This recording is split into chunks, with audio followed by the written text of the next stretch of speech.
As a youngster, Bill Bailey had a voice almost identical to his father's, which led to more than a few misunderstandings.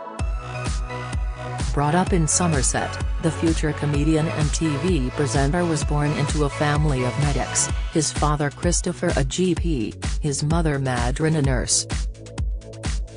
And it was from the family home in Keynsham, near Bath, that his dad operated his surgery. "I'd pick up the phone during the day sometimes when my dad was on call," Bailey tells the Daily Express. "My voice was very similar to my dad's and people couldn't distinguish between us on the phone. So when I picked the phone thinking it would be one of my friends, it would actually be a patient. They'd go, 'Is that Dr. Bailey? It's a terrible business,' and then they'd start to recount the disgusting symptoms of a terrible, embarrassing condition and ask, 'What do you think about that, doctor?' I'd go, 'Sorry, I'll just get the doctor.' They shout, 'Who's this?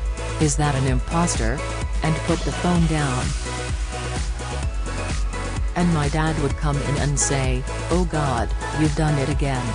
Tennis star Naomi Osaka gives birth to first baby with boyfriend Corday. He never followed his parents into the profession, but, decades on, his second-hand experience on the coalface of health provision is serving him well. On Monday, the 58-year-old is presenting a new series called Extraordinary Portraits on BBC One. Broadcast to mark the recent 75th anniversary of the founding of the NHS, it teams 6 health service heroes with some of the UK's most acclaimed portrait artists. The idea is to convert the potent experiences of the doctors, nurses and other staff into memorable works of art.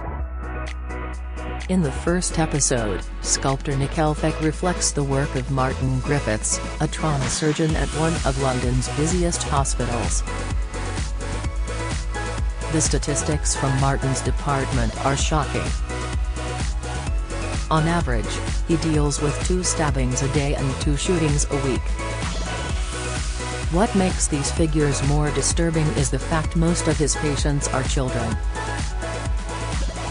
Martin admits, "That feeling of hopelessness and helplessness I got when I was just doing that drove me bonkers. I'd go home and I'd just cry because it felt so pointless." The surgeon continues, "For lots of people, this is just theoretical, just something you read in the papers, but I've seen what this stuff does to families. I've seen what it's like when you lose somebody you care about, someone you spent years bringing up. There's a hole that's never going to be filled up. I know what it feels like when you tell a mum that her boy is gone.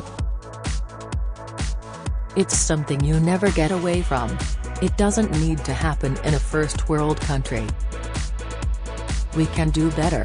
When Nick's sculpture of Martin is revealed to the surgeon's family and friends at the end of the first episode, everyone is highly emotional.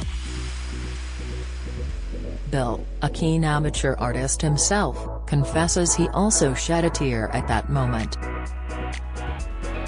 He explains the health service is a subject very close to his heart, especially as his mother, who died of cancer in 2005 and father, the latter still with us at 91 years old, worked for the NHS for many years. "I could see how much of themselves they put into their work, how much energy and compassion," Bill adds. He says Nick's sculpture resonated with me on a personal level, very much so, because I remember my dad working long hours. He'd get up at all hours of the night and go out on call. Don't miss. Gemma Atkinson had to call ambulance for daughter after concerns over pregnancy. Latest, Timothée Chalamet leaves fans divided with Wonka first look. Insight, Vanessa Kirby suffers awkward dress malfunction at Mission Impossible premiere. Discover, my mom was a nurse, too. The two of them embodied that same spirit of selflessness and of duty and of care for others. Today Bill lives in West London with his wife Chris. son Dax and a menagerie of 50-odd rescue animals. But it was all very different from his upbringing in a Somerset GP practice in the 1970s.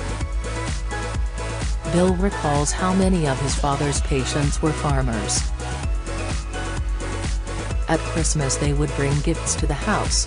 The doorbell would ring and I'd open the front door to a ruddy-faced farmer with a brace of pheasant. There you go, for the doctor.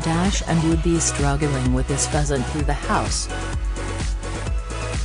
A common feature of my childhood was poultry appearing at the front door. To this day, Bill remains a passionate supporter of the NHS. It's one of our greatest assets, he stresses. If you've ever had the misfortune to be ill in another country, you are definitely going to treasure the NHS and have a newfound appreciation for it.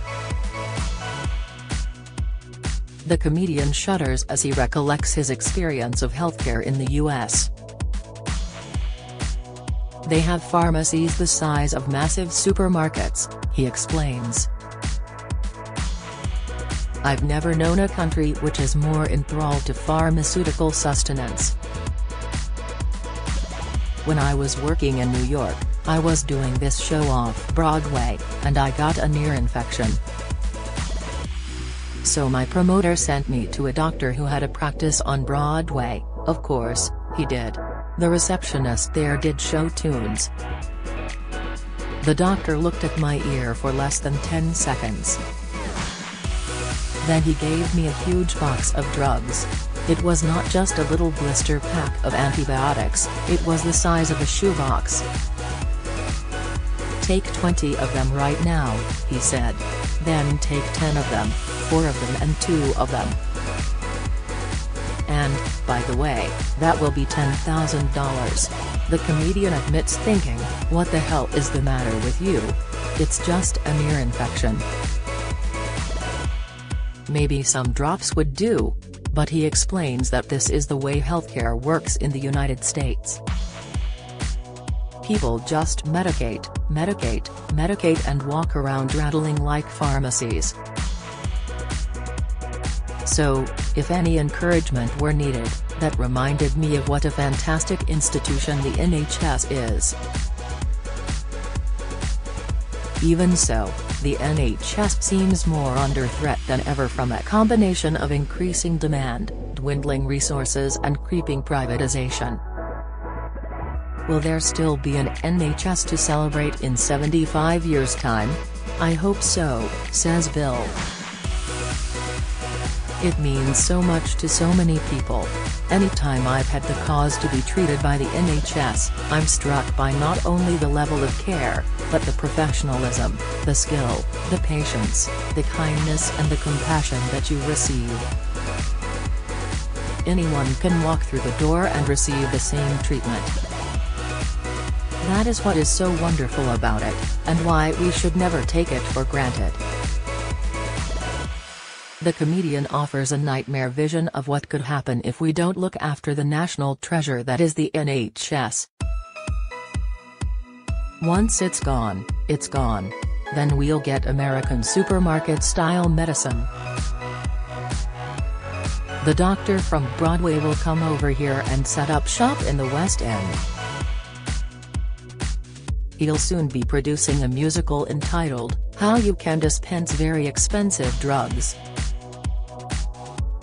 However, he adds, perhaps optimistically, it needs an enormous amount of money for starters, extra funding for more nurses and doctors.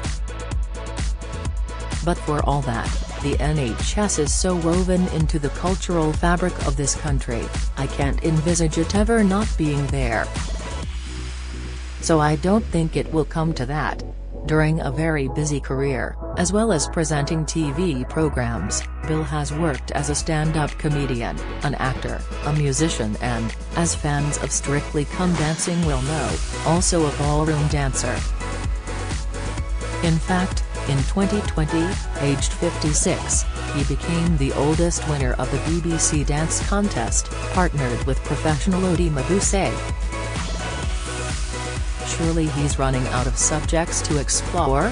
No, he has another new role as presenter on a series on Sky Arts, looking at the ancient crafts of wood carving, stained glass making and silversmithing. Called Bill Bailey's Master Crafters, The Next Generation, it pairs 3 young students from each discipline with a master crafter, charging each team with creating an arbor bench fit for a king, which will go on display in the garden of Charles III's country home, Highgrove. The show is a celebration of each craft, which I love, Bill says. The fact young people are doing it as well is great. These are crafts that are endangered. I feel very strongly about the fact that they're all part of our shared cultural heritage. We'd definitely lose something if they were not around anymore. The presenter, who is just as much of a genial comic genius off-screen as on it, insists he won't be playing the role of a sadistic hatchet man judge on the Crafters program. Having battled his way to the podium in Strictly, he's relieved there is no knockout element to this new show. What I love about it is that it's not competitive, he adds. Everyone gets to stay in it. There's none of that call that a wooden bowl out. There's no voting out, unlike a certain dance show. Don't get me started. There's none of that cutthroat theater of cruelty. I'm afraid your Paso Doble was distinctly below par. Bill Bailey's Master Crafters, The Next Generation is on Sky Arts on Thursday at 8 p.m. Extraordinary Portraits is on BBC One on Monday at 8:30 p.m.